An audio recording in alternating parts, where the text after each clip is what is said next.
Cosca stood before the mirror, making the final adjustments to his fine lace collar, turning his 5 rings so the jewels faced precisely outwards, adjusting each bristle of his beard to his satisfaction. It had taken him an hour and a half, by Friendly's calculation, to make ready. 12 passes of the razor against the sharpening strap, 31 movements to trim away the stubble, 1 tiny nick left under his jaw, 13 tugs of the tweezers to purge the nose hairs, 45 buttons done up, 4 pairs of hooks and eyes, 18 straps to tighten and buckles to fasten. And all is ready. Master Friendly, I wish you to take the post of First Sergeant of the Brigade. I know nothing about war. Nothing except that it was madness and threw him out of all compass. You need know nothing. The role would be to keep close to me, to keep silent but sinister, to support and follow my lead where necessary, and most of all, to watch my back and yours. The world is full of treachery, my friend. The odd bloody task, too, and on occasion to count out sums of money paid and received, to take inventory of the numbers of men, weapons, and sundries at our disposal. That was, to the letter, what Friendly had done for Sir John, in safety, then outside it. I can do that. Better than any man alive, I never doubt. Could you begin by fastening this buckle for me? Bloody armourers. I swear they only put it there to vex me. He jerked his thumb at the side strap on his gilded breastplate, stood tall and held his breath, sucking in his gut as Friendly tugged it closed. Thank you, my friend. You are a rock, an anchor, an axle of calm, about which I madly spin. Whatever would I do without you? Friendly did not understand the question. The same things. No, not the same. Though we are not long acquainted, I feel there is an understanding between us, a bond. We are much alike, you and I. Friendly sometimes felt he feared every word he had to speak, every new person and every new place. Only by counting everything and anything could he claw by his fingernails from morning to night. Cosca, by sharp contrast, drifted effortlessly through life like blossom on the wind. The way that he could talk, smile, laugh, make others do the same, seemed like magic, as surely as when Friendly had seen the Gurkish woman Ishri form from nowhere. We are nothing alike. You see my point exactly. We are entire opposites, like earth and air. Yet we are both missing something that others take for granted, some part of that machinery that makes a man fit into society. But we each miss different cogs on the wheel, enough that we may make, perhaps, between the two of us, one half-decent human. One whole from 2 halves. An extraordinary whole, even. I have never been a reliable man. No, don't try to deny it. Friendly had not. But you, my friend, are constant, clear-sighted, single-minded. You are honest enough to make me more honest. I've spent most of my life in prison. Where you did more to spread honesty among Styria's most dangerous convicts than all the magistrates in the land, I do not doubt. Cosca slapped Friendly on his shoulder. Honest men are so very rare. They are often mistaken for criminals, for rebels, for madmen. What were your crimes, anyway, but to be different? Robbery, the first time, and I served 7 years. When they caught me again, there were 84 counts, with 14 murders. Cosca cocked an eyebrow. But were you truly guilty? Yes. He frowned for a moment, then waved it away. Nobody's perfect. Let's leave the past behind us. He gave his feather a final flick, jammed his hat onto his head at its accustomed rakish angle. How do I look? Black-pointed knee-boots set with huge golden spurs in the likeness of bulls' heads, breastplate of black steel with golden adornments, black velvet sleeves slashed with yellow silk, cuffs of Sipanese lace hanging at the wrists, a sword with flamboyant gilded basketwork and matching dagger slung ridiculously low, an enormous hat, its yellow feather threatening to brush the ceiling. Like a pimp who lost his mind in a military tailor's. Cosca broke out in a radiant grin. Precisely the look I was aiming at. So, to business, Sergeant Friendly. He strode forwards, flung the tent flap wide, and stepped through into the bright sunlight. Friendly stuck close behind. It was his job now. The applause began the moment he stepped up onto the big barrel.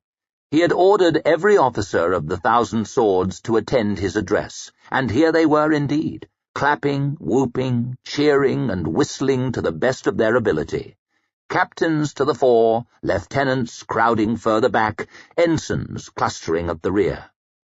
In most bodies of fighting men, these would have been the best and brightest, the youngest and highest born, the bravest and most idealistic.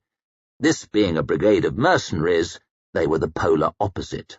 The longest serving, the most steeped in vice, the slyest backstabbers, most practised grave robbers and fastest runners, the men with fewest illusions and most betrayals under their belts. Cosca's very own constituency, in other words. Cesaria, Victus, and Andish lined up beside the barrel, all three clapping gently, the biggest, blackest crooks of the lot. Unless you counted Cosca himself, of course. Friendly stood not far behind, arms tightly folded, eyes darting over the crowd. Cosca wondered if he was counting them, and decided it was a virtual certainty. "No, no, no, no! You do me too much honor, boys! You shame me with your fond attentions!" And he waved the adulation down, fading into an expectant silence. A mass of scarred, pocked, sunburned, and diseased faces turned towards him, waiting.